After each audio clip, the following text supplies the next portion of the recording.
சற்று முன் கிடைத்திருக்கக்கூடிய தகவல் ஒன்று மக்களே, அதாவது பார்த்தீர்கள் என்றால் எஸ்பி வேலுமணி அதிமுகவில் இருந்து நீக்கப்படுவாரா, என்ன செய்ய போகிறார் என்று பொறுத்திருந்தான் பார்க்க வேண்டும். இதனையடுத்து எடப்பாடி கூறியுள்ளார்.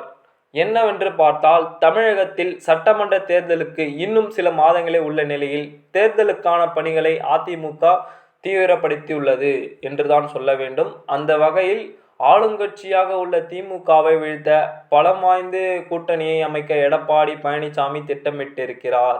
இதற்கான நடிகர் விஜயை தங்கள் அணியில் இழுக்க பேச்சுவார்த்தை நடத்தப்பட்டுள்ள நிலையில், ஆனால் விஜயின் அதீத நிபந்தனைகளால் கூட்டணி அமையாது சூழல் உருவானது என்று தான் கூறப்படுகிறது. இதனையடுத்து கடந்த நாடாளுமன்ற தேர்தலுக்கு முன்னதாக திடீரென பாஜகவுடன் அதிமுக கூட்டணியை முறித்து கொண்டது.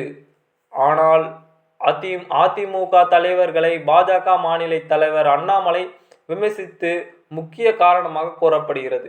இதனையடுத்து இனி எப்பொழுதும் பாஜகவுடன் கூட்டணி இல்லை என எடப்பாடி பழனிசாமி அறிவித்தார்.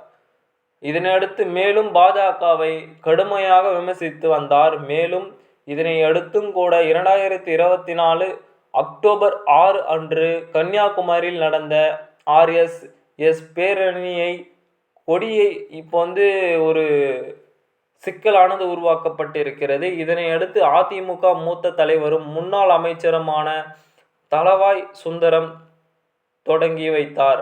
இதை அதிமுகவின் கொள்கை, குறிக்கோள் மற்றும் கேட்பாடுகளுக்கு முன்னதாகவும் நடந்து கொண்டிருக்கிறது.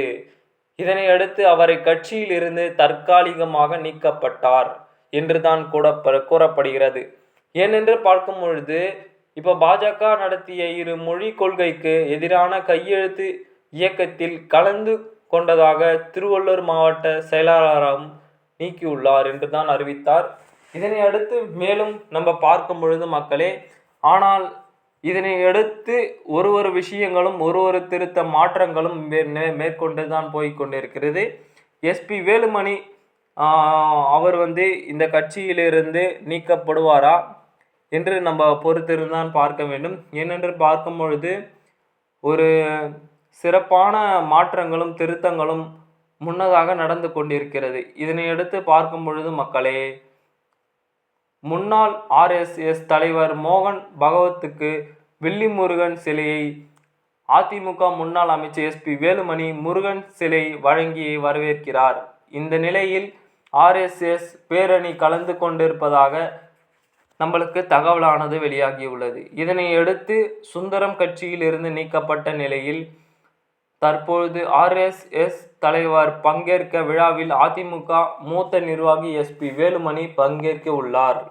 எனவே எஸ்பி வேலுமணியை கட்சியிலிருந்து நீக்கப்படுவார் என அரசியல் விமர்சனங்கள் கேள்வி எழுப்பி வருகிறது என்றுதான் சொல்லப்படுகிறது. மக்களே, பொறுத்திருந்து பார்ப்போம் என்ன மாதிரியான நிகழ்வுகள் நடந்து கொண்டிருக்கிறது. எஸ்பி வேலுமணி அதிமுகவிலிருந்து தற்காலிகமாக ஒட்டுமொத்தமாக நீக்கப்படுவாரா என்றுதான் நம்ம பொறுத்திருந்து பார்க்க போகிறோம். அடுத்த காணொலியில் இன்னும் சுவாரஸ்யமாக கண்டுகளிக்க நம்மோட சேனலுடன் இணைந்தீர்கள். மறக்காம சப்ஸ்கிரைப் மட்டும் பண்ணிட்டு பாருங்க மக்களே. நன்றி, வணக்கம்.